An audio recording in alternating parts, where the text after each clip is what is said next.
আমাদের জীবনটা কেমন যেন একঘেয়েমি হয়ে যায়, তাই ঘুরতে যাওয়ার সুযোগ পেলে ঘুরতে চলে যাই। আমি কিন্তু ঘুরতে যেতে অনেক ভালোবাসি। আমাদের জীবনে শুধু ঘুম ঘুম আর ডিউটি, ডিউটি আর ঘুম, এর মাঝে মধ্যে ঘুরতে যাওয়াটা খুবই ইম্পর্টেন্ট, তাই না বন্ধুরা? লিপি পৌলমী পেজে সকলকে স্বাগত। সবাই কেমন আছো অবশ্যই জানাবে। আজ আমি চলে যাচ্ছি আমার একটা দিদির সাথে একটু মন্দিরে। তো দেখো, এই দিদিটার সাথে আমি অনেক বছর ধরে কাজ করি, কিন্তু সুযোগ হয় না কখনো একসঙ্গে ঘুরতে যাওয়ার। চলে এলাম বোলপুরের মকরমপুরে কেদারনাথ মন্দিরে। এখানে রাধা মাধব আছেন, মহাদেব আছেন। চলো তোমাদেরকে দেখাই রাধা মাধব মন্দিরের বাইরের জায়গাটা। দেখো কত সুন্দর, তাই না? চারপাশটা দেখো, ভেতরের জায়গাটা কত সুন্দর। রাধা মাধবের পুরো ভেতরের জায়গাটা অসাধারণ, তাই না? এটা যেন রাধা মাধবের সাজানো সংসার, খুব সুন্দর করে সাজানো গোছানো আছে। জয় রাধা মাধব। এরপর চলে এলাম মহাদেবের কাছে, কারণ রাধা মাধবের ভোগ খাওয়া হয়নি, তাই তখন পুজো দেওয়া যাবে না, একটু দেরি আছে। তাই ভাবলাম মহাদেবের মাথায় জলটা আগে ঢেলে নিই। আচ্ছা, মনের ইচ্ছা মুখে প্রকাশ করে দিলে কি সেটা পূরণ হয় না? তাহলে বাবা আমি প্রকাশ করব না, যদি পূরণ না হয়। তো দেখো, জল ঢালা হয়ে গেল। এবার বাইরেটা দেখো কত সুন্দর।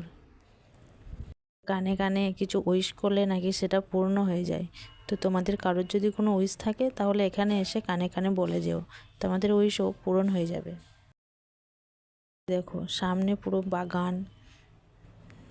বাগানটা খুবই সুন্দর। এখানে থেকে ফুল নিয়ে পুজো দেওয়া হয়। জায়গাটা আমার সত্যিই খুব সুন্দর লেগেছে। তোমরা কিন্তু একবার অবশ্যই ঘুরে যাবে এই জায়গাটা, ঠিক আছে? রাধা মাধবের মন্দিরের সামনে একটু বসলাম। দেখো বন্ধুরা, এখানে একটা আশ্রম আছে। এই আশ্রমের এই বাচ্চা মেয়েটা মনে কত ভক্তি, সত্যি অসাধারণ, তাই না? কত সুন্দরভাবে পুজো দিচ্ছে। আমি শুধু দেখছিলাম তাকিয়ে তাকিয়ে, আর ওর থেকে কিছু শিক্ষাও নিচ্ছিলাম। কত ভক্তি ওর মনে, তাই না? আমাদেরও কিছু শেখা উচিত, তাই তো বন্ধুরা? এদিকে দেখো, তখন দুপুর 12টা, রাধা মাধবের ভোগের টাইম। এখন ভোগ খাচ্ছে, তাই আমরা বসে আছি। এরপর পুজো দেব, তারপরই আমরা ফিরব। তো দেখো, ভোগ খাওয়া শেষ হয়ে গেছে। আমাদের একটু অপেক্ষা করতে হয়েছিল ঠিকই, কিন্তু পুজোটা তো দিতে পেরেছি। তারপর আরতিটাও দেখতে পেয়েছি, খুবই ভালো লেগেছে। এবার চলো আমাদের যাওয়ার পালা। সব ঘোরাঘুরি, পুজো দেওয়া, সমস্ত কিছু শেষ।